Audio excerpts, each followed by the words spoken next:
নমস্কার, স্মৃতিকণার হেসেলে তোমাদের সবাইকে স্বাগত। চলে এলাম আমার হেসেলে। নিত্যদিনের ভাত ডাল শাক চচ্চড়ি আজকে আর করব না। আজকে বানাবো ঝাড়খণ্ডের একটা অথেন্টিক রেসিপি ধুসকা।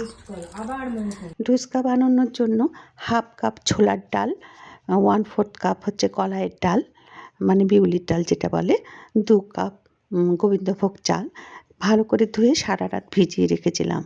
আলু চানার সবজি করব বলে ছোলাকে মানে চানাটাকেও আমি রাত্রে ভিজিয়ে রেখেছিলাম। আজকে সেটাকে আমি ব্লেন্ড করে নিলাম, ভালো একটা স্মুথ ব্যাটার রেডি করে নিলাম। এবার এইটাকে কিছুক্ষণের জন্য মানে 2-2.5 ঘন্টা ঢাকা চাপা দিয়ে রেখে দেব। বেশ ফুলে উঠবে ঢাকা চাপা দিয়ে রেখে দিলে। এবার যখন এই ব্যাটারটাকে রেডি করব, মানে যখন ধুসকাটা ভাজবো, তখন এর মধ্যে আবারও একটু হিং দেব, নুনটা চেখে নিয়ে একটু নুন দেব, তারপরে জোয়ান দেব হাতে ডলে, তারপরে একটু সামান্য জিরেও দেব। মানে যখন এগুলো মুখে পড়বে তখন এটার অপূর্ব একটা স্বাদ, দারুণ, খুব খুব টেস্টি। অনেকে এতে কাঁচা লঙ্কার কুচিও দিতে পারেন, কাঁচা লঙ্কা কুচি, একটু ধনেপাতা কুচি দিতে পারেন। আমি দিইনি, আমার ধনেপাতাটা বাড়ন্ত ছিল ঘরে, নাহলে আমি তো ধনেপাতার পোকা, ভালোই লাগে আমার, খুব খুব ভাল লাগে। তা আমি দিইনি, আমার কাঁচা লঙ্কাও বাড়ন্ত ছিল, ধনেপাতাও বাড়ন্ত ছিল, তাই দিইনি। যাই হোক, একটু ঢাকা চাপা দিয়ে ব্যাটারটাকে রেখে দিলাম 2.5 ঘন্টার জন্য। এদিকে আলুর সবজিটা রেডি করব। তার জন্য আলু 2 অর্ধেক করে প্রেসারে সেদ্ধ করে নিয়েছি। ফোড়ন, সর্ষের তেল দিয়েই আলু চানার সবজিটা করব। আর ফোড়নের জন্য নিয়েছি হচ্ছে জিরে, শুকনো লঙ্কা, তেজপাতা, হিং দেব তেলের উপরে, আর পেঁয়াজটাকে বেশ লাল লাল করে ভেজে নেব। এই ভয়েসটা আমি আমার খাওয়া দাওয়ার পরে আমি বসে বসে ভয়েসটা দিচ্ছি। তোমাদেরকে দুঃখের সাথে আমি জানাচ্ছি, আমি তোমাদেরকে লুচি ভাজাটা মানে ধুসকা ভাজাটা আমি আর তোমাদেরকে দেখাতে পারিনি। আমার ফোনের চার্জ চলে গিয়েছিল গো, সেই জন্য ধুসকা ভাজাটা তোমাদেরকে দেখাতে পারলাম না। আমি খাচ্ছি সেটুকুই তোমাদের সামনে তুলে ধরতে পারলাম। নরম নরম, খুবই সুস্বাদু, ভীষণ সুস্বাদু। এই ব্যাটারটাকে আমি রেখে দিই, মাঝে মাঝেই করি, রেখে দিই। আজকে ভাবলাম যে তোমাদের সামনে তুলে ধরি।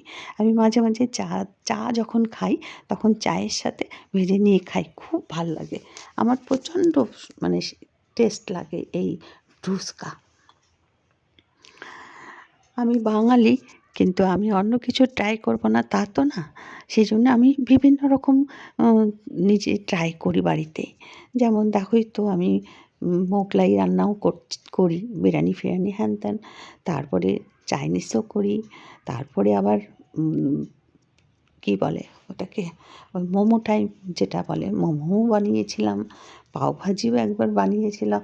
আমি মোটামুটি সবই ট্রাই করি। ধোসা তো প্রায়ই সকালবেলার আমাদের জলখাবারে ধোসা বানাই। তা আজকে বানালাম হচ্ছে দুপুরবেলার খাবার ধুসকা। এটা হচ্ছে ঝাড়খণ্ডের একটা রেসিপি। টমেটো, একটা 1.5টা টমেটো, একটা বড় টমেটো আর একটা বড় টমেটোর অর্ধেক, পেঁয়াজটা লাল লাল করে হয়ে গেলে, ভাজা হয়ে গেলে, কাঁচা গন্ধটা চলে গেলে, তারপরে টমেটোটা দিয়ে ভালো করে কাঁচা গন্ধ চলে যাওয়া অবধি কষালাম। কষিয়ে ছোট্ট চামচে ছোট খুব ঘরোয়া মশলাই দিতে হয়, জিরে, ধনের গুঁড়ো সব হাফ চামচ, লঙ্কার গুঁড়ো, এই যে ঝাল লঙ্কার গুঁড়ো দিলাম, একটু হলুদ দিলাম, সব অল্প অল্প। যেহেতু এটা ধুসকার সাথে মানে লুচির মতনই তো জিনিস ওটা, আমরা যেমন ময়দা দিয়ে লুচি করি, সেটাও এটা চালের আটা, চাল, ডাল এগুলোর মিশ্রণে ওই লুচির মতনই ফুলে উঠবে, সেইটাই হচ্ছে ধুসকা। আর আমাদের হচ্ছে ময়দার লুচি। এই যে মশলাটা কষানো হয়ে গেল, গল্প করতে করতেই রান্নাটা সেরে নিচ্ছি। আর আমার একটু খারাপই লাগছে, তোমাদের সামনে আমি ধুসকা ভাজাটা আমি দেখাতে পারলাম না, চার্জটা চলে গেল। যাই হোক, আমার আলুটা একটু সেদ্ধ কম ছিল, তা যতটা পেরেছি আমি হাতে ম্যাশড করে করে মশলার সাথে দিয়েছি। আর বাকিটা আমি সেদ্ধ হয়ে যাবে, একটু বেশি জল দেব, দিয়ে নরম আঁচে ঢাকা দিয়ে দিয়ে সবজিটাকে গলিয়ে নেব, আলুটাকে গলিয়ে নেব। রুস্কাটা একটু গ্রেভি মতন হবে, তো ওটা মানে তরকারিটা একটু গ্রেভি মতন হবে, ওটা খেতে সুবিধা হবে। যেমন আমাদের একটু পাতলা পাতলা আলুর দম করি না, ওই টাইপেরই। আর নুন মিষ্টি দিলাম, ওটা স্বাদ মতো। আলুটা সেদ্ধ হয়ে গেলে মানে যেমন আমি মানে সবজিটার ঘনত্ব রাখবো, সেই অবধি হয়ে গেলে তারপরে এবার গরম মশলাগুলো ছড়িয়ে দেবো, ওপর থেকে একটু ধনেপাতা কুচি ছড়িয়ে দেবো। আমার আলু চানার সবজিটা রেডি হয়ে যাবে। তারপরে তেল গরম হয়ে গেলে খুব সাবধানে লুচির মতন ফুলো ফুলো করে ধুসকাগুলো ভেজে তুলে নিতে হবে।